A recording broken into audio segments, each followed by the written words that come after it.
Os, and welcome my friends to another video of my thoughts and ideas.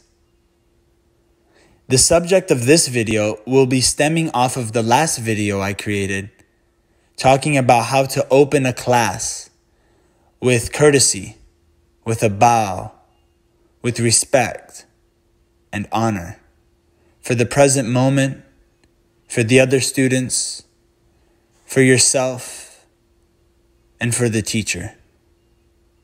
Also for the practice itself. So this subject will be related to that, but in a different way. I mainly want to direct this message to competitors in martial arts. Now, if you play another sport that's not a combat-related sport, this also can apply to you. So hopefully you can see the similarities. But I want to direct this specifically to the martial artists who are competing in sport fighting, prize fighting, kind of thing. Now, the same way we open a class with a bow for respect, right? You want to have the same mentality when you enter the ring or the cage before the fight. And you want to keep the same mentality for after the fight, when it's all over. And what I mean by that is the courtesy and the character development, the self-control must all be there still. Now here's the thing. I know that combat sports is also an entertainment business. So before the fight, leading up to the fight, when you're not in the cage or in the ring yet, you can make all kinds of cocky predictions. And you can entertain the crowd with your flamboyant personality. You can express yourself honestly with words and say all kinds of things like Muhammad Ali, Conor McGregor. Conor McGregor once put it like this: I am cocky in my predictions. I am confident in preparation. But I am always humble in victory or defeat. The last part has a very deep meaning for every single martial artist who is competing. And I believe every martial artist should hold true to that code, to be humble in victory or in defeat. So what that means is, when you enter the cage, you have now entered the war. And you must never take your eye off your opponent. Don't look to the ground, don't look to the side, don't look anywhere else besides where your opponent is standing. Every time the ref brings you together and you're face to face with your opponent and the ref is talking over the rules, continue to look your opponent in the eye. And when the ref is finished, you bow to your opponent while maintaining eye contact. This symbol of bowing puts into your mind that I am beginning to do something very serious. The game is on. Now, what happens in the fight doesn't matter. Let's fast forward it to the end of the fight. Now, at the end of the fight, if you win, what I see too many fighters doing is when they win, they celebrate and they go crazy. Sometimes they will even say profane words and vulgar remarks to their opponent while they're unconscious. Where is the self-control? Where is the discipline, the example of a martial artist? It's all out the window. The martial artist now becomes a fool. A fool who has no control over their emotion. And if anybody had a decent teacher in martial arts, one of the first things that the teacher would teach is to have self-control first. But people think that that's just only in day-to-day life and blah, blah, blah. But it's also very, very important to keep self-control throughout the entire play of the fight. So when you win, instead of jumping up and down and acting like a fool, you should behave as if you knew that was going to happen. This will bring even more fear to the other opponents who are watching you and who want to fight you next.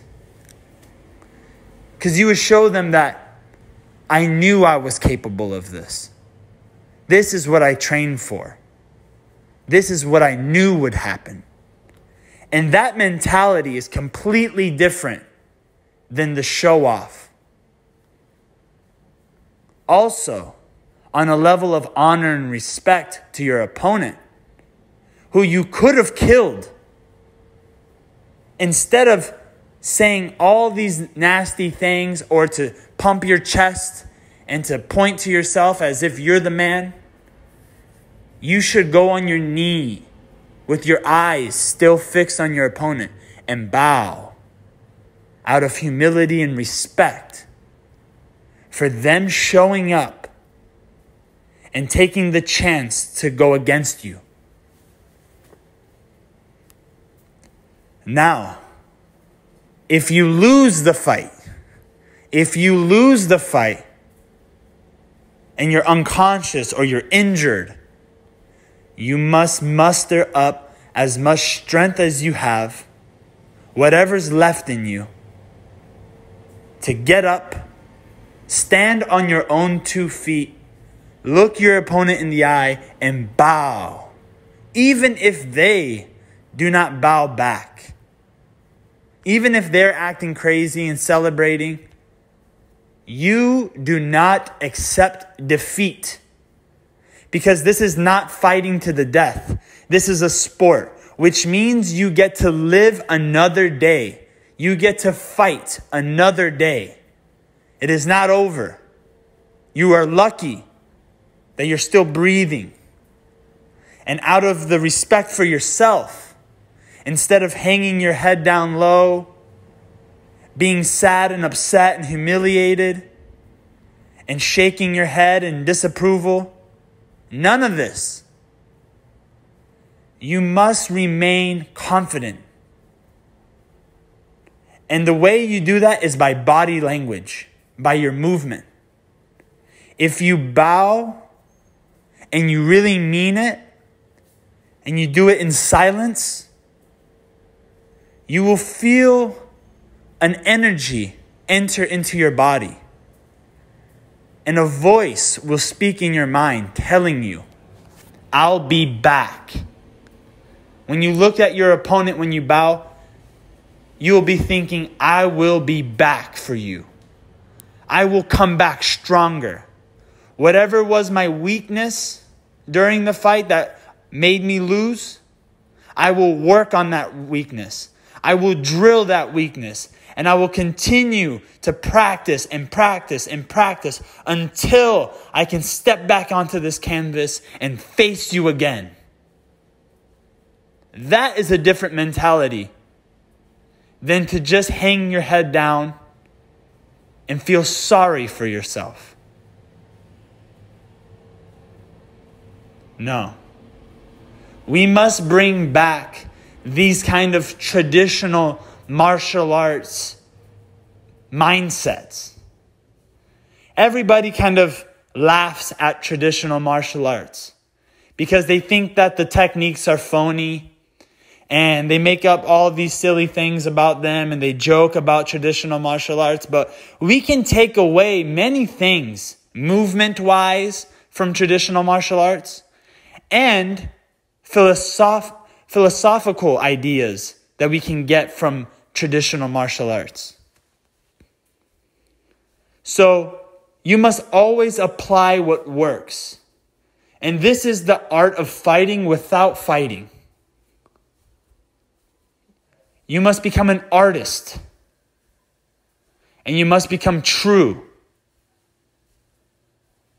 So in victory, be humble. In defeat, be humble. But in prediction, in preparation, be cocky in your preparation, in your predictions, and be confident in your preparation.